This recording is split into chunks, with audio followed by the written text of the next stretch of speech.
serré fort, de peur que moi aussi je parte. Tu vois la maison près des restes de la vieille roulotte qui a brûlé là-bas? C'est là qu'habitait la petite fille qui est morte et qui s'appelait comme toi. Elle m'a expliqué un jour qu'on marchait au milieu de l'enclave, le quartier qui longeait la voie ferrée. Une autre fois, elle m'a raconté que le grand frère de la petite fille qui était morte, il s'appelait Bohème, qu'il était le meilleur ami qu'elle et papa avaient eu de toute la vie, que c'était même pour ainsi dire leur frère, et que d'ailleurs, c'était pour le rejoindre en premier que papa avait sauté par la fenêtre sans sommation. Et c'est en mémoire de Bohème qu'on était venu vivre à Providence entre filles. C'était la première fois que quelqu'un me parlait de lui.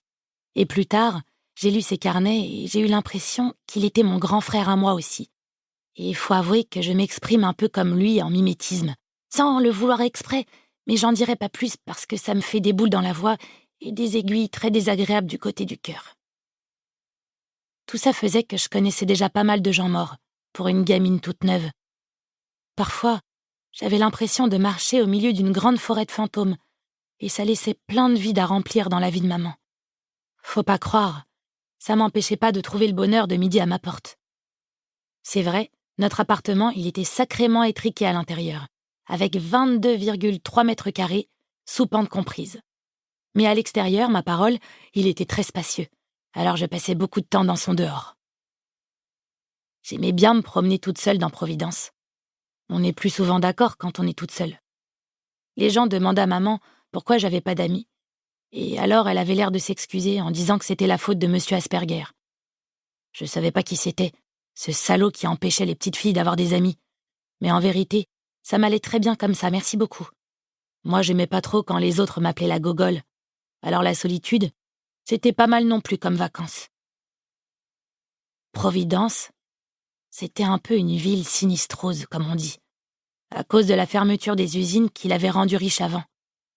Dans les années glorieuses, ils avaient construit très vite des palanquets de maisons en bois toutes pareilles, sur des terrains en rectangle bien alignés, pour accueillir les vagues de travailleurs immigrés à bas prix.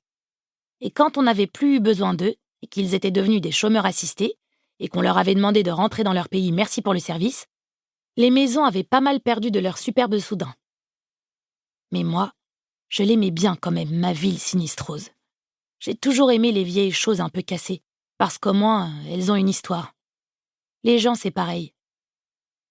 Mes plus chouettes souvenirs de quand j'étais petite, d'avant le collège, c'est ceux du Vermillon, le grand fleuve qui traversait la ville.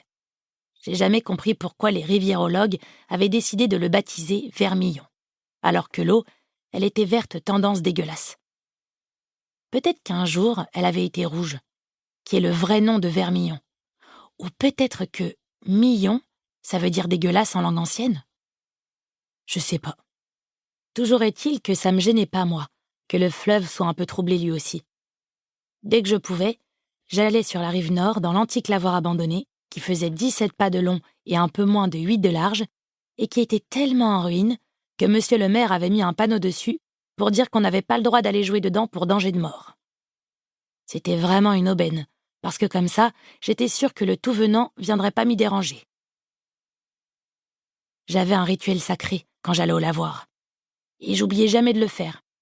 J'appelais ça la cure vérathermale, parce que c'est bien connu que l'eau, même bigrement croupie, ça a des vertus thérapeutiques qui sont admises par l'Académie de médecine. D'abord, je m'asseyais sur la pierre à laver. Ensuite, j'enlevais mes souliers, je trempais mes pieds dans l'eau jusqu'au mollet et je fermais les yeux, mais pas trop fort. Je laissais le courant du vermillon me caresser doucement la plante et je comptais 12 fois mes orteils dans ma tête, ce qui m'en faisait 120, et ça me faisait toujours rigoler. Quand la cure vérathermale était terminée, je me sentais dans un second étage. Alors je pouvais jouer à Flo et les Robinson Suisses, qui était un dessin animé vraiment très bien sous tout rapport, que j'allais regarder dans le rayon électroménager du Provi Market le mercredi après-midi à 15h45, comme maman voulait pas acheter de téléviseur du fait que c'est mauvais pour la croissance, qui est le bien le plus précieux de la civilisation moderne. Tous les jours au bord du Vermillon, je rejouais toute seule l'épisode du mercredi d'avant, avec licence poétique.